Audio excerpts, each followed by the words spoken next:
marriage is important to the life of the church in many different ways, and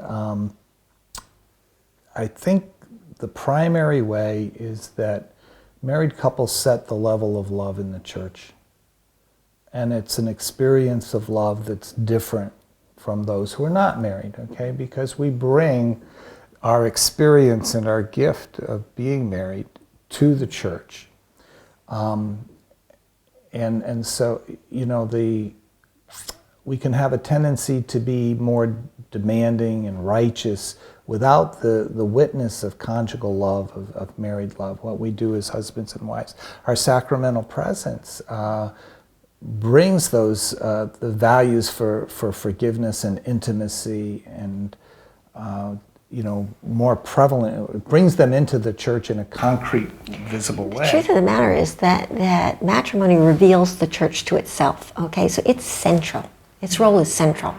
We are an intimate, committed, belonging relationship, and the most intimate one in human terms. And church is an intimate, committed, belonging relationship. We become one body. As a church, we're supposed to become one body in communion. So we really model, we're a microcosm, you know, that models what the church should be, how Catholics should be with one another. And if we see everything through that prism, we get a new understanding because we see it in relationship terms.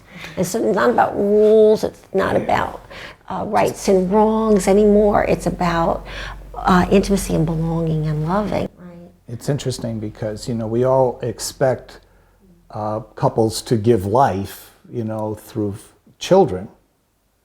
But the reality is that the church is intended to give life, you know, and so we should be looking at how the church is giving life, because, you know, we look at the life-giving nature of the family and the couple, and it reveals the church to itself. So our role, okay, is to, you know, to reveal to those around us in the community how Christ loves the church by the way we love one another, okay? So if we are just kind of getting along, then we are saying that Christ just gets along with us.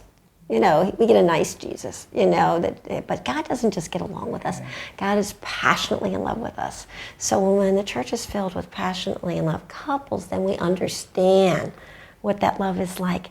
A cute little kind of thing that we do is that every once in a while, you know, Ronnie will say to me, "Thank you for loving me." And I always say, "Oh, I couldn't help myself," right? And I'll say that to him, and he'll say, couldn't help myself." But that's the way God is with us. You know, that's how he loves us. And unless we see that in human terms, we don't understand it, right? So we really reveal the kind of over-the-top in love passion he has for us. So I think you really answered the role of married couples in the mission of the church. Do you have more that you want to say on that? Because I'll ask the question. I do. Let me think. There was something else I wanted to say there. So I'll ask the question. The last thing I wanted to say. Ask the question.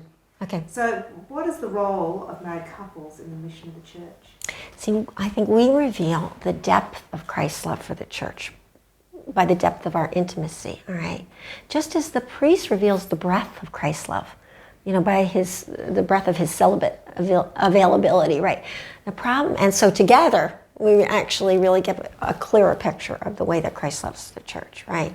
The problem is, I think, that we let ourselves off the hook because we think that matrimony is a secondary sacrament. You know, we understand priesthood is a sacrament, but too often, you know, we forget our role. And so then it becomes just about us. Well, if it's just about us, we're going to let ourselves off the hook, right? But if other people are really counting on us, and this is the real difference between secular marriage and the sacrament of matrimony, is because other people are counting on us to reveal how Christ loves the church, we have to up the bar. We have to be more ambitious. We go over the top, and of course, we're the beneficiaries of that because then we get unbridled joy, right? You know, but it really does urge us on. You know, it's for those teenagers who need to believe that love is possible and love is real. You know, it's for our children. It's for everyone around. And we warm up the church. We really do, and we set that level of love in the church by that. But you know, it really takes taking that kind of responsibility. I know I always joke about how we don't let a priest off the hook. You know, if he's grumpy, he can't decide he's not going to say Mass. We tell him, hold your, bones out there and say mass, right? But we'll say, oh, no, I'm annoyed at you today, or I'm not in relationship with you today, so we're not going to be a sacrament. Can't do that, right? You know, so really, really important, and we can't let ourselves off the hook with that.